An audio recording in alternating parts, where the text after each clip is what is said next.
Hi, Elle Ingalls here at pressure-free.com, elleingles.com, Ingalls. I'm not quite sure how to pronounce it so that the transcript gets correct.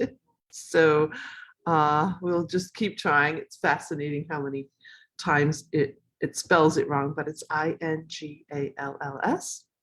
And today, what I want to focus on is it's Trigger Tuesday, Trigger Tool Tuesday, and I want to focus on the thoughts in your head that can cause you to trigger the stress response, that can cause you to move into limiting beliefs about yourself, about others, about your life.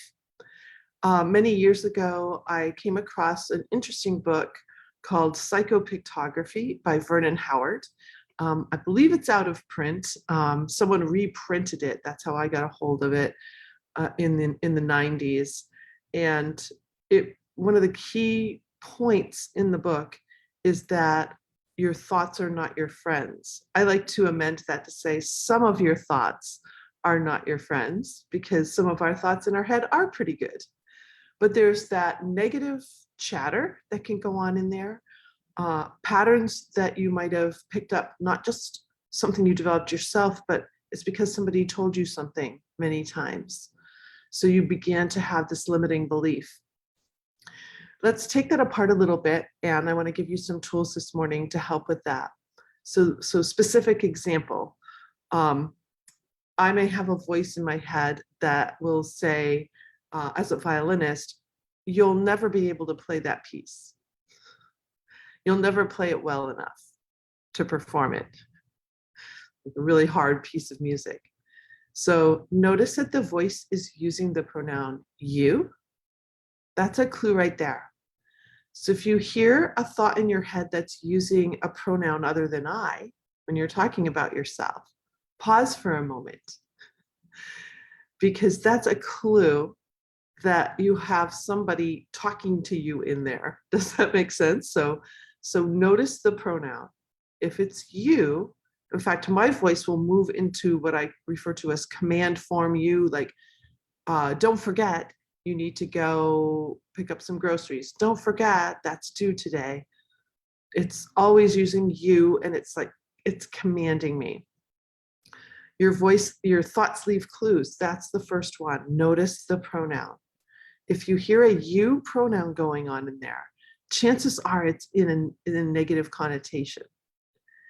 And awareness is the real key here. Awareness of some of the thoughts that roll around in your head, because they're so automatic. Our habits are automatic. Our habits of reaction are automatic. And if we start on one thought, like we talked about yesterday, it starts the downward spiral. You probably have continuing thoughts that you've looped many times. I was working with a client, we were talking about when meetings don't go so well. And you get back to your office and you just can't believe how bad the meeting went. And you can't stop thinking about it. And you go home to have a nice evening with your family, and you're still thinking about it. So it's like when you hear a piece of music and you can't get that music out of your head. So what do they call them? Earworms? Thought worms. So we need to start to break it. The first is to acknowledge, notice. If you can notice, one of the things you can do is actually make a motion. The Ferris wheel is my starter tool for my clients. Flip the switch where you move your hand and pretend to turn a light switch on in your head. You've got to switch the thoughts around. So have a plan. Have a plan for when your brain is going in a negative direction, when your thoughts aren't helping you. Have a plan for what you want to put in there. Choose some words. I use a funny slogan. I look in my head and go, caught you. It's like, who's talking in there? I don't need to hear that voice. It's not very helpful. It's going to mess up my day, mess up 24 hours of stress hormone sludge in my brain and in my body. I don't need that.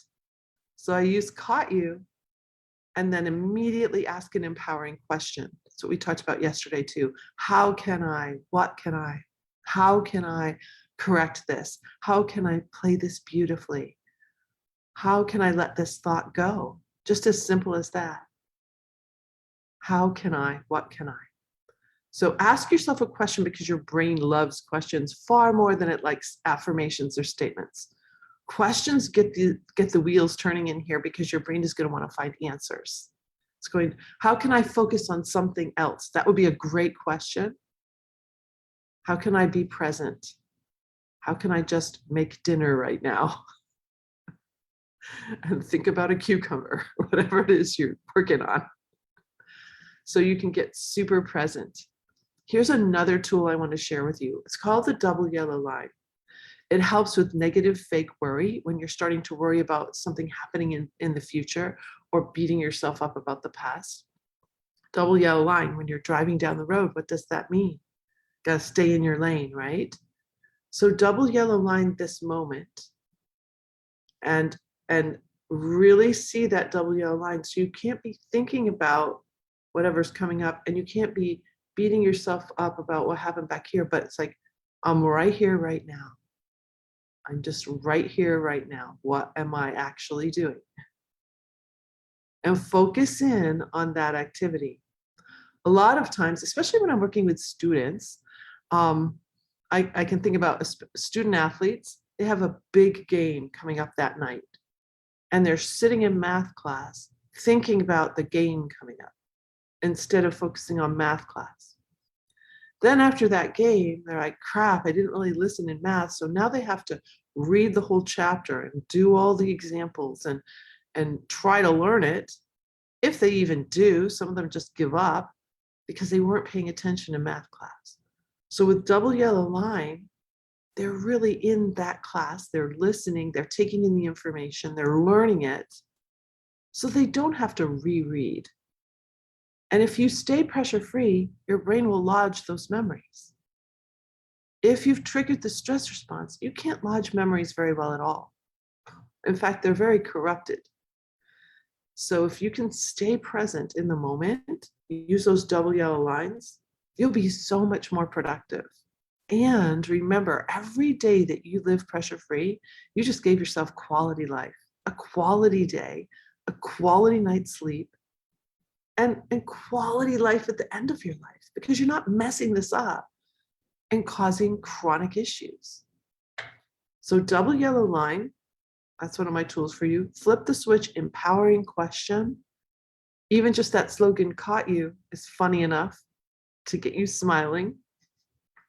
And that keeps dopamine flowing so you can think. Thinking is so important. I had no idea I was messing up my thinking so much with these stress hormones. It's really insidious. We need to flip on all the switches of brain power today to make life beautiful. So I hope this is helpful. Watch for if you say, I can't. Watch for anything that's limiting you. Catch the thoughts in your head that are just not your friends, and start to become your own best friend, because you deserve a really great best friend to be on your side, and not all those nasty, insidious thoughts that take us out of our game. So have a beautiful pressure-free day.